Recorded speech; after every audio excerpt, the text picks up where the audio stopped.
welcome back to my channel Geeta's Learning Classes, and this is Geeta Singh. So we are learning modal verbs which we use in sentences to express feeling like advice, capability, requests, possibility, and those words are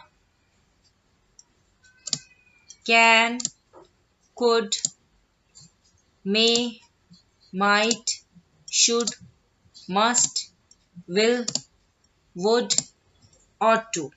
So these are the words which we use in sentences to express feeling like advice, capability, request, possibility. So let's see when and how they are used in sentences. So guys, can, could, may, might, we have already discussed in previous video, that is part 1 of modal verb. Now in this video we talk about should. So let's get started. How to use should. Should जिसका हिंदी में मतलब होता है चाहिए. ये चाहिए, मुझे कोई चीज़ चाहिए वाला चाहिए नहीं है, ये सलाह देने वाला चाहिए है. जैसे आपको अपनी ज़िंदगी में आगे बढ़ना चाहिए तो ये एक सलाह दी जा रही है, तो ये वो वाला चाहिए है. Should is used as a modal auxiliary verb to express moral obligation, advice or suggestion, possibility, imagination. तो शुड का मतलब, शुड का प्रयोग मोडल ऑक्सिलरी वर्ब के रूप में नैतिक दायित्व, सलाह या सुझाव, संभावना, कल्पना को व्यक्त करने के लिए किया जाता है. शुड का प्रयोग ऑक्सिलरी वर्ब के रूप में सिंगुलर तथा प्लूरल सब्जेक्ट्स के साथ होता है. हिंदी के वाक्यों के अंत में चाहिए, करना चाहिए, करूं या ऐसे शब्द अगर हिंदी के वाक्यों के अंत में लगे होते हैं या आते हैं तो वहाँ पर हम शुड का यूज़ करते हैं. तो ये जो सलाह, नैतिक दायित्व, संभावना, कल्पना, ये जो चीज़ें हैं इनको हम एग्जाम्पल से समझेंगे कि कैसे शुड का यूज़ होता है इन सेंटेंसेस में. For example, you should not go there.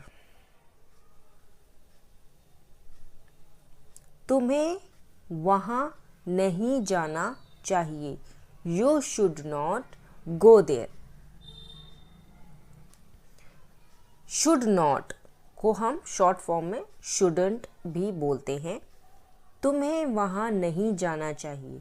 You shouldn't go there. ये एक सजेशन है, आपको मशवरा दिया जा रहा है, सलाह दी जा रही है, आपको सजेस्ट किया जा रहा है, राइट. हमें झंडे का सम्मान करना चाहिए. We should respect the flag.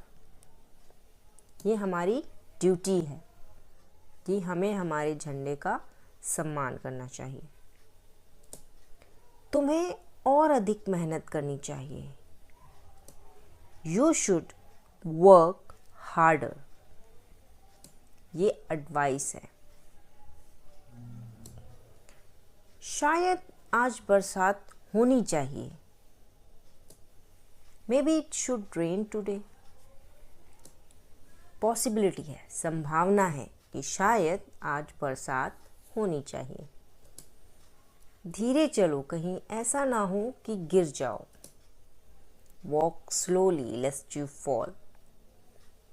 ये नेगेटिव पर्पस के लिए है. यहाँ पर बताया जा रहा है कि आपको धीरे चलना चाहिए, ऐसा ना हो कि आप गिर जाएं. तो इस तरीके से हम शुड का यूज़ करते हैं. इसको हम और ब्रीफली समझेंगे तो वीडियो में लास्ट तक बने रहिए.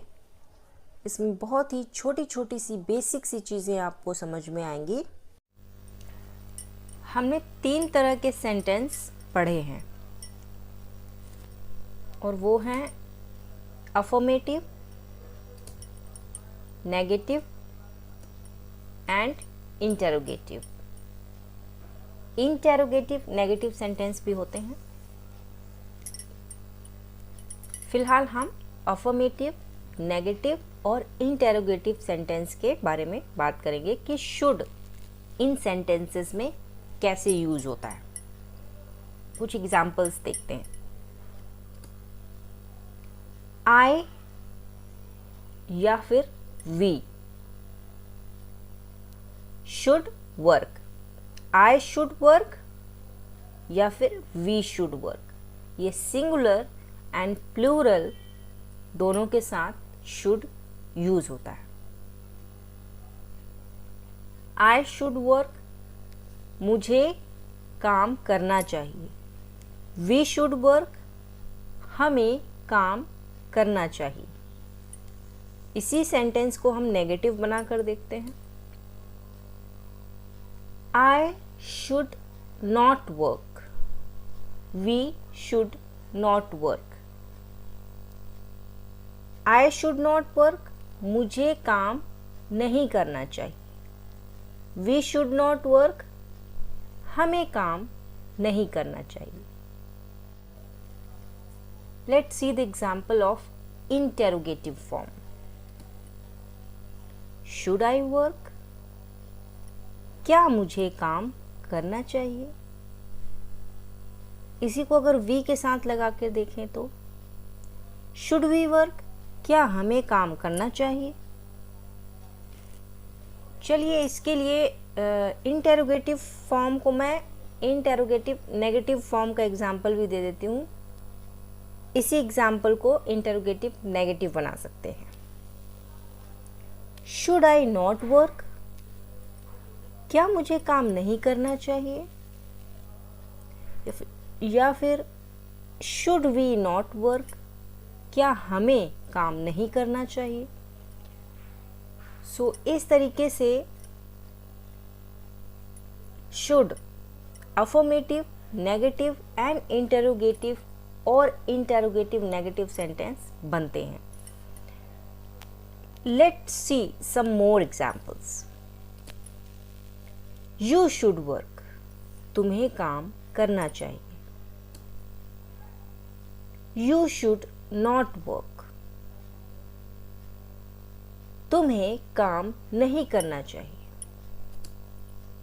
या आपको काम नहीं करना चाहिए। शुड यू वर्क, क्या आपको काम करना चाहिए?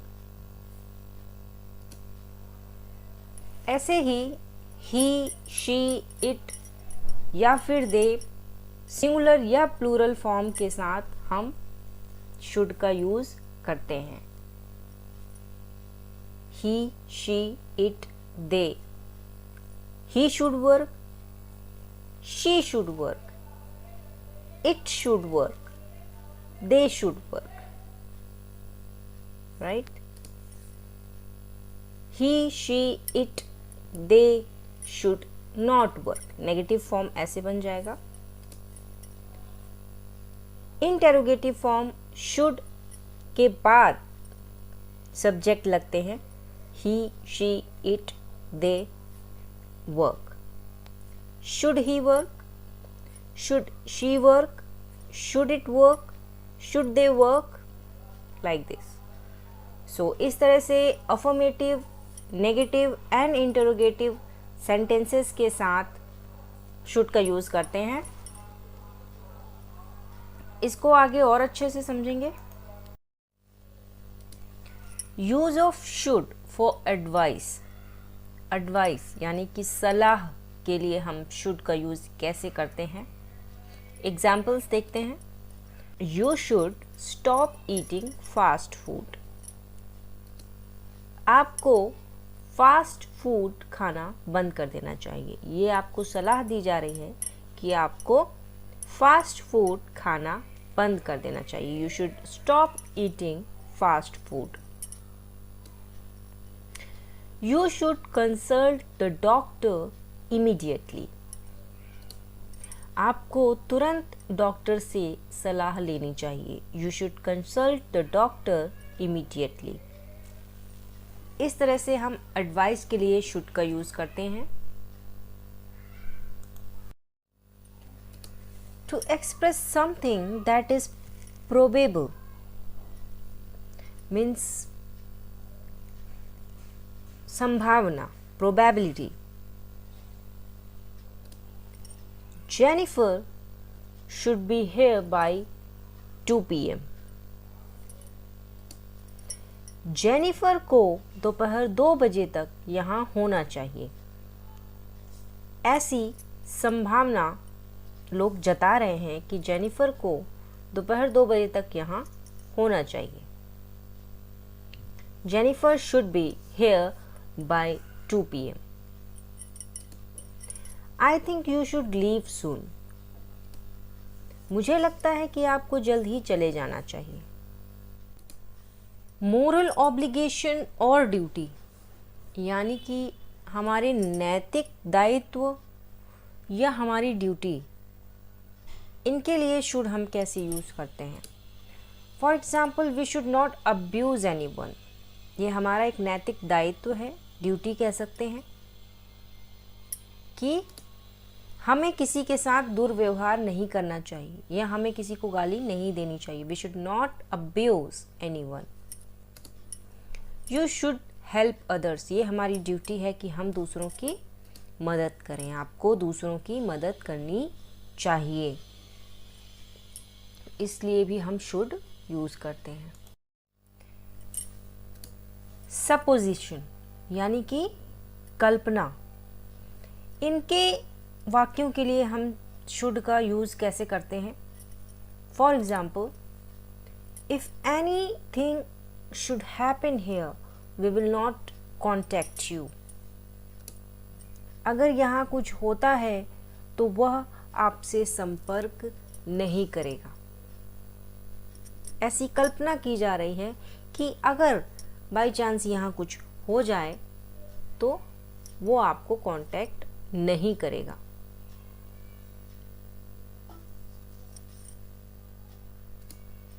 If you should call him he will tell you everything.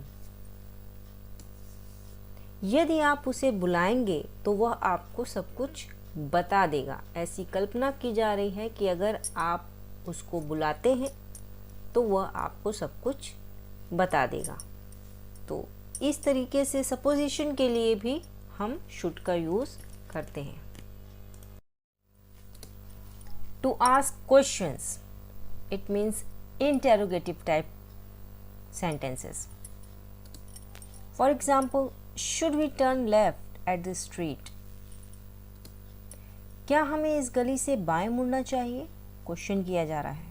Should we turn left at the street, क्या हमें इस गली से बाएं मुड़ना चाहिए?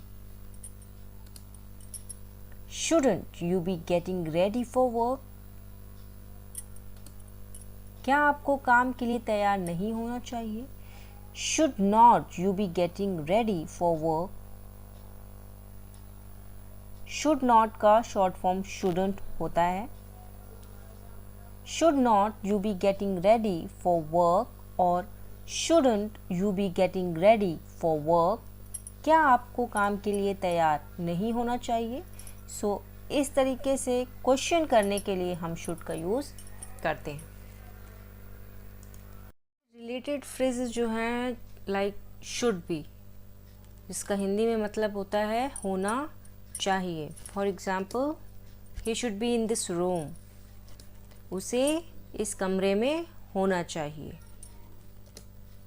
Your English should be good, तुम्हारी अंग्रेजी अच्छी होनी चाहिए। तो इस तरीके से शुड बी होना चाहिए, शुड बी का यूज इस तरह से होता है। शुड हैव मीन्स चाहिए था। इसमें हम शुड हैव के बाद वर्ब की थर्ड फॉर्म का यूज करते हैं। चाहिए था, पास्ट की बात हो रही है तो हम वर्ब की थर्ड फॉर्म का यूज करेंगे subject plus should have plus verb की third form plus object. Okay, look at these examples. You should have gone to bed earlier. यहाँ पे should have के बाद gone का यूज़ हुआ है जो कि verb की थर्ड फॉर्म है. आपको पहले सो जाना चाहिए था. You should have gone to bed earlier. You should not have said that. आपको ऐसा नहीं कहना चाहिए था. You should not have said that. यहाँ पर said वर्ब की थर्ड फॉर्म है. ओके, तो इस तरीके से should have का हम यूज़ करते हैं. should have been होना चाहिए था. For example, he should have been at home. उसे घर पर होना चाहिए था. You should have been a hard working. आपको एक मेहनती होना चाहिए था. तो इस तरीके से should have been का यूज होता है. must. must का मीनिंग भी चाहिए ही होता है, जैसे कि हमने should में देखा. बट डिफरेंस क्या है ये देख लेते हैं. For example, you should come. तुम्हें आना चाहिए. बट जब हम मस्ट का यूज करेंगे, यू मस्ट कम, तो डिफरेंस क्या होगा. उस बात के लिए फोर्स कर रहे हैं कि ऐसा होना ही चाहिए. मीन्स तुम्हें जरूर आना चाहिए. उस बात पर जोर दे रहे हैं कि तुम्हें जरूर आना चाहिए. Okay, let's see one more example. He should sleep. उसे सोना चाहिए. उसे सोना चाहिए. बट जब हम must का यूज करेंगे, he must sleep. उसे सोना ही चाहिए. तो उस बात पर हम जोर दे रहे हैं कि उसे ये करना ही चाहिए, ज़रूर करना चाहिए. तो ये डिफरेंस होता है should और must के बीच में.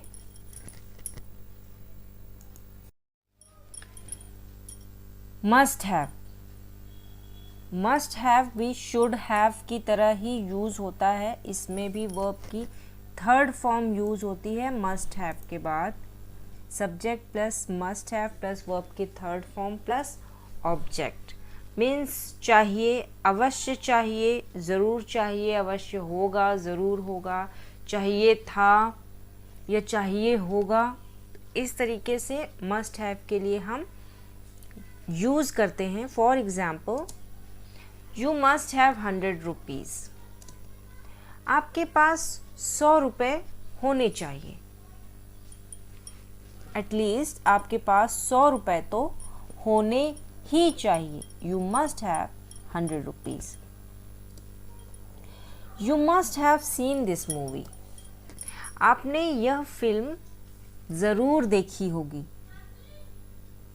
राइट? कभी कभी ज़रूर लिखा नहीं होता है, बट मस्ट अगर हम यूज़ कर रहे हैं तो उसका सेंस यही है कि हम बात पर जोर दे रहे हैं कि आपने यह फिल्म ज़रूर देखी होगी. You must have remembered. आपको ज़रूर याद होगा. You must have heard the story. कहानी तो आपने सुनी ही होगी या यह कहानी आपने ज़रूर सुनी होगी. इस तरीके से हम मस्ट हैव का यूज़ करते हैं. So guys, that's all in this video. Thanks a lot for watching. Like, comment, share and subscribe. Hit the bell icon in case you found the video helpful. We'll meet in the next video where we discuss will, would and rest of all. Till then, bye-bye.